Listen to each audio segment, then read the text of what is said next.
Perkenalkan, kami dari mahasiswa PGSD Universitas Pakuan ingin meminta izin untuk wawancara Ibu mengenai orientasi, bimbingan, dan konseling di sekolah ini tuh kayak gimana. Sebelumnya saya Nabila Vanita Rahman. Saya Amelia Syifa. Dan saya Dina Lutfia. Boleh bertanya kita dengan Ibu siapa? Saya Ibu Visti Melianti. Apa Wali kelas kelas 2B. Langsung ke sesi tanya jawab aja ya Bu.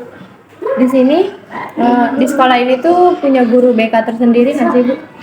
Kalau khusus guru BK tidak ada, tetapi di sini wali kelasnya merangkap jadi guru BK. Seperti itu, dipegang oleh wali kelasnya masing-masing. Terus apakah setiap guru diberikan tanggung jawab dalam layanan BK? Betul. Jadi semua guru di sini saya khususnya punya satu buku ya, buku bimbingan dan konseling. Gitu. Ya memang kita punya khusus, wali kelas punya semuanya. Kalau boleh tahu Bu, di sekolah ini ada berapa jumlah guru? Jumlah guru Ya, 15. Jumlah semuanya 15, gurunya 13 ya.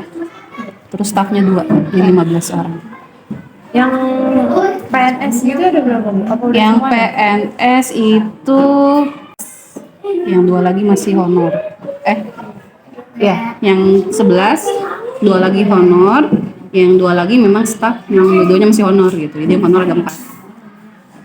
15 itu. Kalau misalkan murid di sekolah ini tuh kira-kira ada berapa nih? Murid ada 236 Dari kelas 1 sampai kelas 6? sampai kelas 6. Ada ruangan dan sarana fasilitas khusus layanan BK di sekolah ini?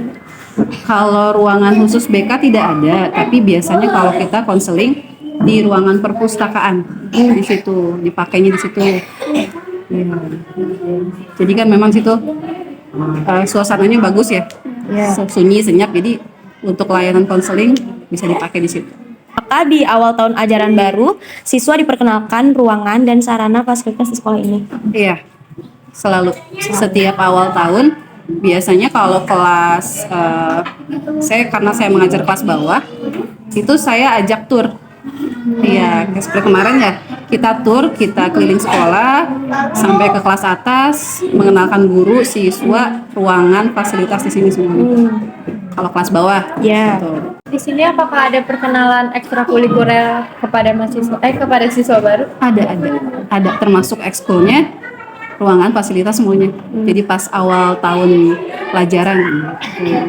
Sama kita juga kampanye anti bullying ya. Tiap awal tahun pasti seperti itu.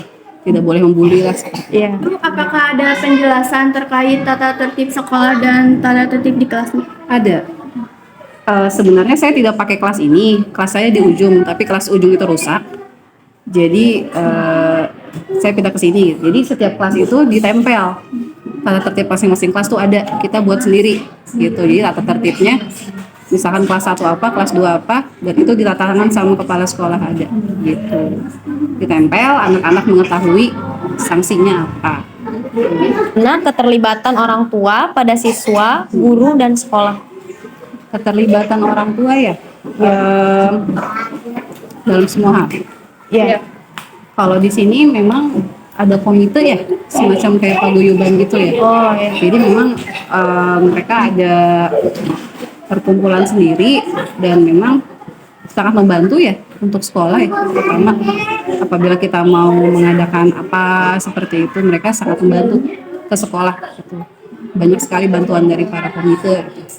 Yang isi komite itu semuanya orang tua siswa. Dan ada satu orang luar ya, kepala komite itu. Paguyuban, kalau nggak salah paguyuban ya. Paguyuban orang tua siswa. Kalau di sini tuh ada angket data diri siswa nggak sih Bu? Ada. Isinya tentang apa aja? Angket data diri, banyak isinya. Banyak banget isinya. Mau dilihat contohnya? Boleh nanti. Ada ya. Pokoknya dari mulai nama, alamat, semuanya ada. Dari mulai hobi, tinggi badan, golongan darah. Jadi semua data yang diperlukan untuk pendataan siswa di Dapodik itu ada di situ di angketnya itu gitu. Lalu apakah ibu itu bertanya kelebihan, kekurangan, dan kebiasaan anak kepada orang tuanya? Kalau bertanya ke semua anak sih tidak ya, jujur ya, karena tidak semua. Tapi ada beberapa anak khusus yang menurut saya memang butuh penanganan. Saya suka tanya gitu. Ini sebenarnya anak ini minatnya kemana ya? Kok waktu pelajaran matematika sering bengong gitu. Tapi tidak ke semuanya. Hanya ke beberapa murid yang memang saya rasa saya butuh data itu gitu untuk mengetahui bagaimana sih cara dia belajar gitu sih biasanya. Kalau ke semuanya tidak ya. Apakah guru memperhatikan tulisan dan catatan anak dalam pembelajaran? Iya, Pasti ya. iya. Apalagi kelas 2. Pasti. Di sini apakah guru memperhatikan interaksi anak dengan teman sebayanya? Iya. Iya. Biasanya kalau kelas 2 di sini tuh gimana sih interaksi? Mereka itu kebetulan saya dapat kelas, saya udah ngobrol ya waktu itu ya. Iya. Saya dapat kelas yang anaknya banyak kinestetik. Jadi ya memang interaksinya mereka sama temennya tuh jahil, tidak mau diam, saling apa tuing-tuing lah, maksudnya seperti itu gitu. Jadi memang sangat aktif ya di sini. Kecuali anak-anak perempuannya lumayan bisa diatur. Kalau yang laki-laki rata-rata di sini kinestetik, sukanya main bola. Jadi ya interaksinya seperti itu. Di kelas kurang bisa duduk diam. Antar temannya itu kurang bisa deh. Lalu apakah guru mengidentifikasi gaya belajar anak? Iya. Iya. Ya itu saya bilang kan gaya belajarnya 3. Auditori, visual, kinestetik. Dari awal saya di sini kita kasih macam-macam kayak tes awal ya, kayak misalkan saya bercerita nih, siapa nih, oh kalau cerita kurang mereka. Kalau saya kasih gambar, oh ini orang segini. Kalau saya kasih gerakan senam atau apa-apa, tepukan seperti itu, oh mereka senang. Berarti ya memang dari awal saya udah tahu kelas ini seperti itu kinestetik. Tapi sejujurnya lebih kinestetiknya kelas A ya. Ya. Kalau kelas B yang saya agak ada banyak auditorinya. Tapi karena ini kan digabung. Gitu. Kalau kelas B dia masih mendengarkan yang bagus. Terus apakah sekolah menyediakan layanan tes IQ? Tes IQ tidak ya Bu Ren? Apa pernah tes IQ? Enggak, tidak. Tidak. Ini kalau ini aja kalau pas yang PDB itu yang usianya kurang. Kalau kurang berarti itu yang tes. Dari sana tapi. Oh. Oh, dari luar. Terus apa sih yang dilakuin sama ibu sebagai guru kalau misalkan ada anak yang belum bisa calistung sama masih salah gitu dalam menjawab soal? Les. Oh, ada les tambahan? Les tambahannya tapi hanya anak tertentu ya. Kayak contohnya ini nih.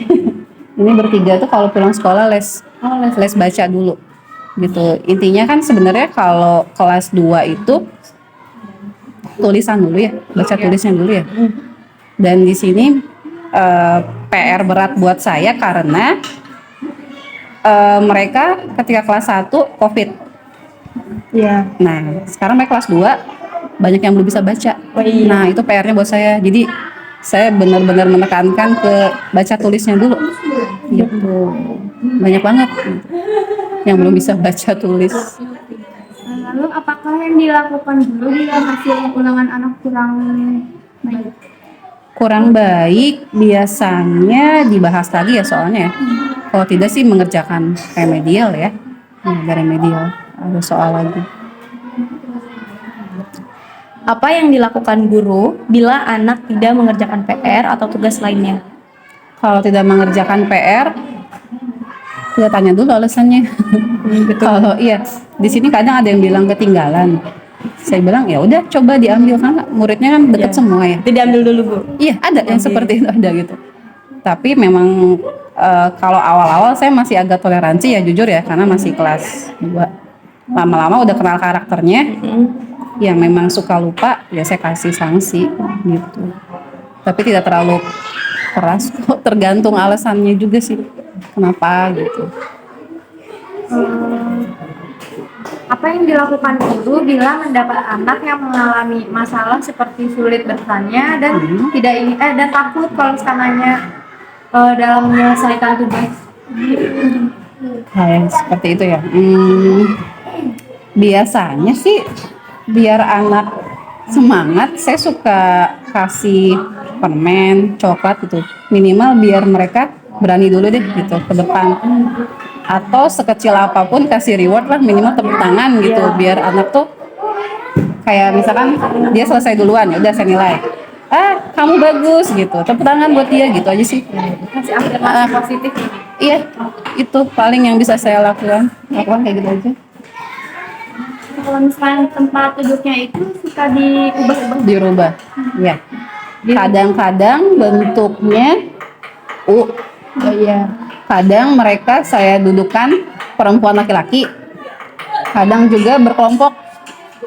Tergantung materi yang mau saya ajarkan apa gitu. Tapi sih paling efektif tuh laki-laki perempuan ya kalau di kelas saya. Iya. Jadi mereka saling bantu gitu. Kalau di kelompok masih agak egonya masih tinggi kalau di kelompok. Jadi ada yang tidak mau bantu teman sekelompoknya. Kalau di kelas saya ya, ini kan kasuistik, takutnya di kelas lain beda. Kalau di kelas saya seperti itu temuannya. Terus apa yang dilakukan guru dalam menangani masalah perselisihan antar anak? Nah, perselisihan. Kalau saya sih berusaha selesai hari itu ya. Kalau saya berusaha selesai hari itu. Jadi anaknya dua-duanya sampai minta maaf hari itu sih. Kalau bisa. Kadang ada yang sudah kabur duluan keluar. Gitu. Tapi berusaha. Kayak kemarin juga ada kan kayak Daud susah disuruh untuk minta maaf. Iya. Itu kalau di ibu gimana? Kebetulan itu kelas A semua ya. Itu kelas A semuanya. Kalau di kelas saya ini anak-anaknya, kalau di kelas saya anak laki-lakinya cenderung lebih lambat menulisnya. Jadi mereka tidak terlalu aktif gitu. Iya. Nah, kalau yang di kelas saya, jadi apa ya, nggak terlalu susah sih untuk apa menyelesaikan ininya gitu, nggak usil, nggak jahil gitu. Tapi kalau kadang-kadang kan kita ada momen di mana kelas 2AB ini disatukan seperti ini gitu kan. Itu mungkin ya jadinya gesekan dengan kelas lain gitu. Tapi sih ya saya berusaha semaksimal mungkin selesai hari itu. Jangan di besok-besok, karena anak biasanya ngadu sama orang tuanya. Biasanya kayak gitu. Terus apa yang dilakukan oleh ibu dalam menangani masalah anak terisolir dari teman-temannya? Ya, di sini ada satu orang. Anaknya terisolir, betul. Jadi tidak ada yang mau duduk sama dia, ya. Ada satu orang itu. Sering puji-puji aja sih si anak. Ih dia bagus loh dia ini. Kalau saya sih gitu. Terus anaknya sendiri gimana? Anaknya sebenarnya fine-fine aja, tapi orang tuanya kadang agak sedikit tersinggung. Seperti pernah dia nganterin anaknya ke sekolah, tidak ada yang mau duduk sama dia. Orang tuanya marah justru gitu. Kalau kita kan sebenarnya anaknya mah oke aja, fine-fine aja gitu. Tapi dikasih pengertian ke orang tuanya, terus juga sering memuji si anak itu ya, karena kan kenapa teman-temannya tidak mau temenan sama dia kan karena citra buruk tentang anak itu gitu. Dipositifin aja sama gurunya citranya. Dia baik kok gini. Bagaimana sikap ibu jika ada anak yang tidak melakukan ibadah? Tidak melakukan ibadah. Di sini kan nggak sampai jam 12 ya, tapi kalau hari Jumat suka ada sholat duha kan sebelum mulai sekolah tuh ya ditegur sih ya. Kelas 2 gimana tuh kasih sanksinya apa sih, nggak berani yang berat-berat jujur. Kalau kelas 2 tegur aja, kenapa kamu nggak sholat, kamu lupa bawa alat sholatnya kayak gitu. Lalu apa yang dilakukan guru dalam menangani masalah anak jarang masuk sekolah? Home visit. Jelas itu mah. Home visit kita tulis di buku yang BK itu yang punya wali kelas. nanti setelah home visit itu kan kita tawarkan solusi ya sama si murid itu gitu. Berarti kan dia harus berubah dengan kerjanya seperti itu. Tidak berhasil ya berarti home visit lagi. Ketiga kali ya sudah, mau gimana lagi kan? Dikeluarkan. Terus apa yang dilakukan oleh ibu sebagai guru dalam menangani pengelompokan belajar yang berganti-ganti? Pengelompokan belajar yang berganti-ganti dalam menangani pengelompokan belajar berganti-ganti. Pertama, kalau awal-awal kan belum tahu muridnya, jadi masih pakai metode nama gitu, di random lah gitu.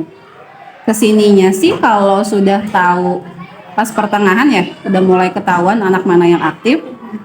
Jadi ada satu yang metode kooperatif yang saya pakai itu yang ada satu leadernya yang pinternya di kelompok itu. Jadi ada satu sebarin satu-satu, sisanya yang berarti yang kurang-kurangnya, yang lemah-lemahnya gitu. Tapi di satu tim itu, satu kelompok itu ada satu yang itunya. Itu apa ya? Saya lupa. Teams, games, turnamen, saya lupa. Cooperative learning. Kalau nggak salah yang leadernya itu. Lalu, apa yang dilakukan guru dalam menangani masalah kurang semangat dalam belajar? Kurang semangat. Games, ice breaking, Iya, fokus dulu. keluar sebentar, cuma lihat daun doang. Paling saya keluar sebentar. Curhat. Jadi kayak apa ya? Coba sini deh. Kalian kenapa sih? Kok hari ini nggak bisa diem? Gitu sih paling. Kayak gitu aja. Saya mah. Kalau udah diem, pengennya keluar. Iya, kayak gitu aja. Kalian bosan bukan? Gitu-gitu aja sih. Nanya-nanya gitu. Karena mereka jadinya lebih apa ya? Kita kan sekarang guru lebih ke kayak motivator ya. Nah kayak dulu kan guru tuh bener-bener satu-satunya sumber belajar kita. Kalau sekarang kan harus jadi motivator, fasilitator, apapun lah. Gitu jadinya. Anak. Bagaimana sikap guru jika anak berkata kotor dan kasar? Oh, yang pasti ya ditegur. Tegur. Bagaimana sikap ibu jika ada anak yang tidak menghormati ibu sebagai guru atau tidak menghormati teman-temannya? Tidak menghormati, ya saya panggil sih, ditegur juga sih biasanya. Ditegur juga sama. Kalau misalkan itu jadi kebiasaan, gimana tuh Bu? Yang sudah kebiasaan, ya dipanggil lah anaknya. Dipanggil, diberikan arahan. Karena mereka juga kan masih umur 7 tahun aja. Jadi masih butuh banyak pengarahan juga sih. Lalu bagaimana sikap ibu jika anak melakukan kenakalan? Ya. Saya usahakan selesaikan hari itu juga. Jadi misalkan, Bu, saya dicubit si ini gitu. Ayo kamu sini yang nyubit siapa? Kamu kenapa nyubit dia gitu. Minta maaf ya, deh gitu. Diusahakan tidak sampai keluar ruangan kalau saya hari ini selesai. Apakah guru melakukan refleksi kepada anak sebelum pulang sekolah? Iya, pasti iya. Jadi kayak refleksi, feedback juga ya. Iya. Gimana, senang nggak hari ini materinya? Terus diulang lagi gitu. Coba tadi kita belajar apa aja gitu. Kayak gitu aja sih, lebih ke gitu. Iya. Besok ini ya, jangan lupa ini gitu. Terus Ibu tuh kalau ngajar di kelas menggunakan ice breaking yang menggunakan fisik nggak sih Bu? ice break yang menggunakan fisik.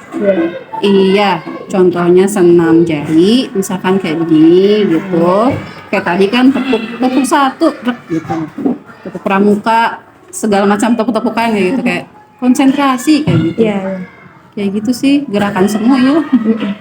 Kayaknya iya deh, gerakan semua deh. Apakah ibu memberikan relaksasi pada anak? Relaksasi sih. Contohnya apa tuh? Mutar musik-musik kayak gitu penenang ya? Iya. Kayaknya jarang ya. Saya jarang kayak gitu sih. Cuman kalau misalkan emang lagi bete ya itu diajakin coba cerita gitu aja sih. Suka curhat aja sama anak kadang-kadang. Seperti itu. Relaksasi bukan kayak gitu. Iya. Lalu apakah guru memberikan cara duduk yang benar? Ya, cuman ya begitu. Tergantung. Kalau duduk mah pasti ya semua guru duduk rapi gitu kan. Iya. Mana duduk rapinya, mana duduk manisnya gitu. Terus Tapi, bagaimana cara ibu dalam memberikan penjelasan mengenai jenis-jenis pekerjaan? Tunggu dulu. Sama Ibu Reni dulu. Gak apa-apa ibu, formalitas doang. Ya. Jenis-jenis pekerjaan ya. Paling cerita dulu ya. Cerita contohnya kayak sudah besar kamu mau jadi apa gitu kan. Pada jawab tuh semuanya. Nah, oke, dari semua yang kalian sebutkan tadi itu namanya adalah jenis pekerjaan loh. Ada polisi, ada gitu. Gitu aja sih cerita ya, persepsi ya. Ya kayak gitu ya.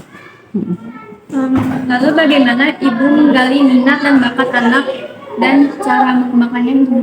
Menggali minat dan bakat. Oke, di sini ada yang suka banget menggambar.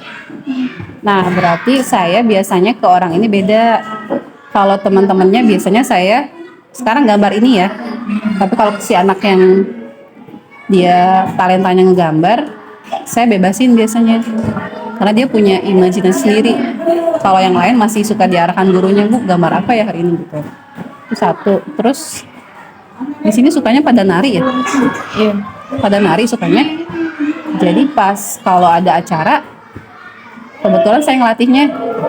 Jadi mereka tampil kayak di maulid, di apa, itu mereka tampil. Itu sih paling. Anak sekarang kayaknya bakatnya lebih ke gerak-gerak gitu ya, TikTokers gitu. Iya, yang nari-nari gitu sukanya. Jadi kita salurkan aja, dia perform asli gitu di panggung gitu. Iya. Lalu apakah guru membuat pohon karir dalam mengembangkan minat anak? Pohon karir belum. Kita di kelas 2 belum, tapi di kelas atas ada. Kalau mau lihat contohnya tuh ada pohon, ada di ruangan kelas atas tuh. Kalau kelas 2 saya belum. Apakah ada kerjasama dengan guru yang lainnya dalam, kalaupun ada itu dalam hal apa biasanya? Bu? Kerja sama ada pasti ya. Satu, pertukaran informasi. Contoh, guru kelas 1 sama guru kelas 2. Kerjasamanya adalah saya banyak bertanya sama guru kelas 1. Bagaimana keadaan si murid ini biasanya. Iya. Gitu. Informasi ya. Iya. Informasi. Terus udah belajar apa saja di kelas 1. Terus materinya sampai mana gitu sih paling. Biar nanti di kelas 2 enak gitu. Atau harus ada yang saya ulangin karena di kelas itu belum bisa. Itu satu. Informasi. Terus apa ya? Kita paling kerja sama ini sih kayak siapa yang baru beres pelatihan paling ya kita tanya itu apa kayak gitu. Terus kayak ada satu guru kreatif di sini, gimana sih cara buat media-media gitu. Ada satu guru senior di sini, dia kreatif banget bikin media, paling nanya-nanya itu aja ya gitu, seputar itu aja. Lalu apakah ada kerjasama dengan pihak luar sekolah? Kerja sama pihak luar apa ya Bu Ren? Puskesmas ya, kayak apa sih yang imunisasi itu namanya tuh bulan ya? Iya, bias bulan imunisasi anak, berarti kan kerja sama puskesmas.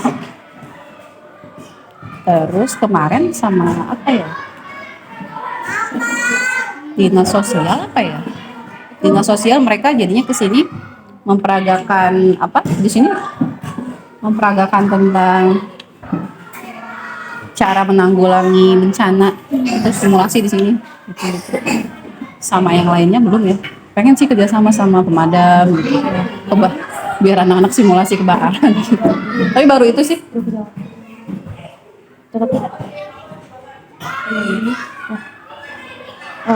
Lalu apakah ada kerjasama penanganan kasus dengan pihak lain?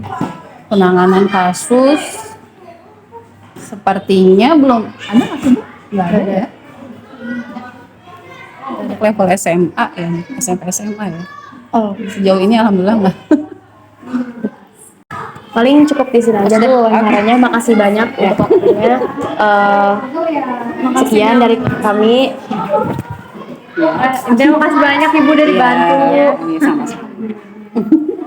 Wassalamualaikum warahmatullahi wabarakatuh. Waalaikumsalam warahmatullahi wabarakatuh.